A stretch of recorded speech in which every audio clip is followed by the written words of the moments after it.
The Boruto Chapter 15 spoilers are coming in just a few hours, but whilst the Boruto community is fiending for Boruto content since it's chapter release week, I thought why not treat you guys to a cheeky theory going into the spoilers, and we can see what happens and to whether this theory is correct or not once we get the spoilers. Like I said, the spoilers are coming out in probably a couple hours from now, so if you want to see my reaction to the spoilers, make sure to subscribe and turn on notifications because I will be the first guy to release a video as soon as the spoilers drop. And I'm not even trying to brag, that's just what I do. But going into the current video, I wanted to go a bit deeper into what Boruto meant when he was telling Kawaki about this almost latent potential that is being held within Kawaki. As I personally have been banging on about this for a while now, and I think that this sneak peek we have gotten has given us even more concrete evidence as to what Kawaki's next power-up is going to be. Now this entire video is subject to change once I read the chapter 15 spoilers, as we will likely find out the full scope as to what Boruto is telling Kawaki, so I'm going to do another video once I get that information, going far more in depth into the ins and outs of what this ability is going to be and why it's going to be so important to Boruto's story. So if you are watching this after the spoilers, take this video with a grain of salt, as things may have slightly changed and I'm going into this with a very limited amount of information about what's to come. But since I have this grace period where Boruto fans are, like I said, fiending for Boruto content, I gotta milk the new chapter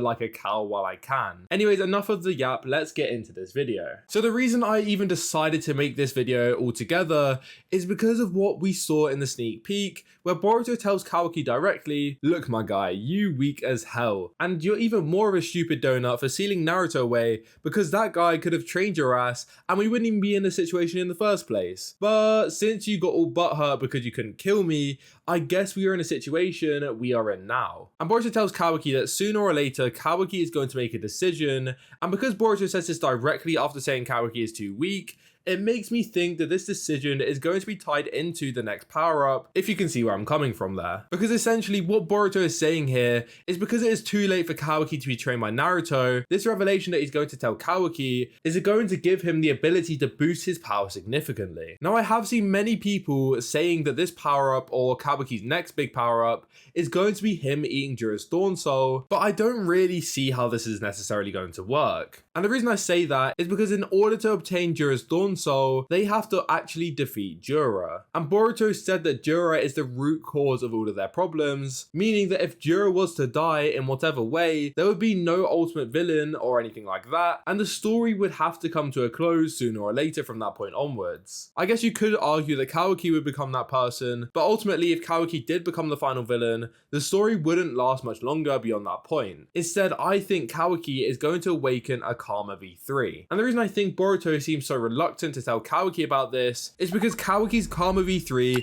will directly allow Kawaki to surpass Boruto. Now that would work perfectly into the story, as we have seen many times that back and forth between these two in who was the strongest, and the rivalry always allows for the other person to grow stronger. For example, when Boruto and Kawaki met initially, Kawaki was stronger because Boruto didn't know how to use his karma, but when Boruto figured out how to use his karma properly, he became stronger, and then Kawaki got his Karma V2, and then Boruto got his Karma V2, and it was just that constant back and forth. But by allowing Kawaki to surpass Boruto once again, it gives Boruto a reason to unlock the jougan. Like, I'm just saying, Kishimoto, that would be the perfect time. But regardless of that, the awakening itself also makes perfect sense because we have seen post timeskip many characters have told Kawaki that he is too weak. From Boruto to Damon to Mitsuki inadvertently, to Jura, everyone views Kawaki as almost a weakling. And when Kawaki feels as though he is not strong enough to protect Naruto, then he almost falls into a state of despair. We saw that with his Karma V2 awakening, where that helplessness and the desire for power in order to protect Naruto sparked the awakening of this power. And I think there is still a latent potential for Kawaki to undergo another one of these power-ups. Because Kawaki must have realized by now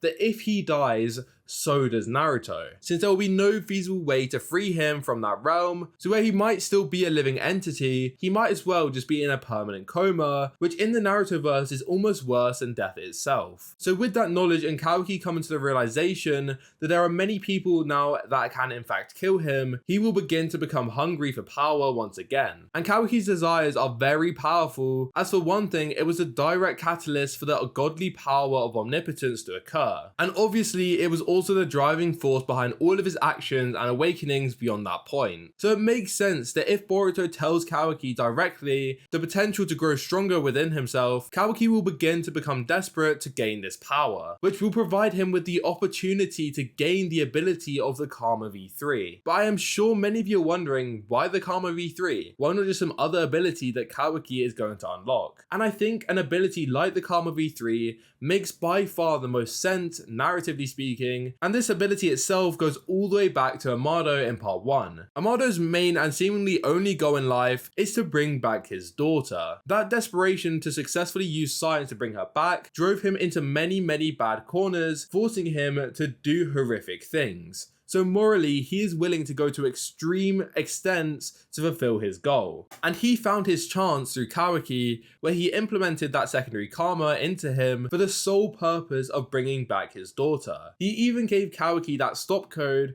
so he could shut down Kawaki whenever he wanted. Meaning, does it not make sense logically that once Kawaki's karma reawakens, Amado doesn't hesitate to take the opportunity to shut down Kawaki and use his karma to revive his daughter? Unless the Karma V2 was only the beginning of the full process. The Karma V2 allowed Kawaki, like Boruto, to harness the full powers of his Otsutsuki, gaining the dojutsu and also a massive spike in power and combat experience directly from the Karma itself. But the Karma V3 would be different, because the Karma V3 would allow Kawaki to use the fabled Shinjutsu abilities, the abilities that belong solely to the Otsutsuki god himself. And the reason I think the Karma V3 is going to hold such a power is because Kawaki was also given Shibai cells. Now we don't know what Shinjutsu Kawaki gained from that transplant, but it was heavily implied that he received at least some sort of Shinjutsu, since when Kashin Koji spoke about who had the Shinjutsu abilities, as well as who didn't, Kawaki was on the left side with all the people who we know have a Shinjutsu ability, like Damon, Code, and Ada. And we know that Kashin Koji and Amado would talk in private about Amado's plans, so perhaps Amado told Kashin Koji about Kawaki's Shinjutsu and how it was yet to awaken. But regardless of whether it had awakened yet, it was still lying within Kawaki, and that's how Kashin Koji knew Kawaki was one of the successful people from the Shibai cell transplant. And the reason the Karma V3 works is because it would almost be like mixing the cells between Isshiki and Shibai. Now I am making an assumption here, but since Shibai and Isshiki are both Otsutsuki, and we know Otsutsukis have special DNA that sets them apart from actual humans, as their DNA gives them certain abilities that humans cannot perform, like flying or erasing your chakra nature, it means that Shibai and Ishiki's cells should be compatible with one another. And since Kawaki, I believe, was 100% Ishiki, when the karma was reignited inside of him, it would make sense that since Kawaki is that full Otsutsuki to begin with, it makes sense as to how he would be able to utilize the cells better than anyone else in the series. Meaning that the Karma V3 would be Kawaki unlocking some major Shinjutsu ability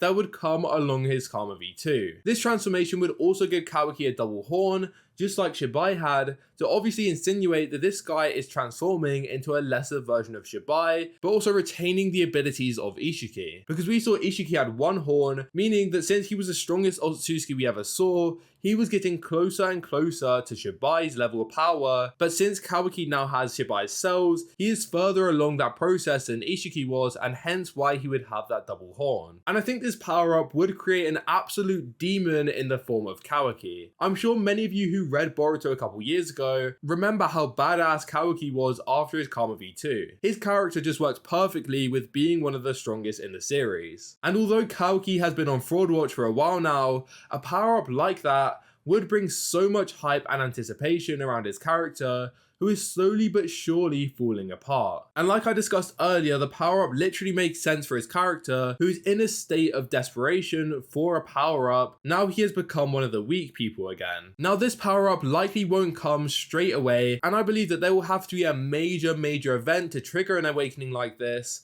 so don't expect the awakening to come anytime soon. But to give you a sort of time frame, I think it could potentially happen anytime after the Shinki rescue mission, which I presume Kawaki will be asked to assist with. And from that point onwards, Boruto's story will likely unfold into utter madness. But when I say it won't come for a while, I have a slight feeling that within the next couple hours, when we find out what Boruto truly meant by what he said to Kawaki, we will find out exactly what this power-up will be, and I have a feeling that we will actually see a panel of Kawaki in this awakened form, which will be insanely hyped to see. So yeah, I guess we'll just have to wait and see what happens in the chapter itself. And like I said, in the next couple hours after this video's release, I will be dropping a video covering the spoilers, so if you want to see those spoilers as soon as possible, you know exactly where to come. Anyways, make sure to comment your thoughts on this theory. Like the video if you did enjoy, just to give it a little bit of a boost in the algorithm, and so I know you guys are enjoying the content at the moment. And if you did in fact like the video and want to see more content like this in the future,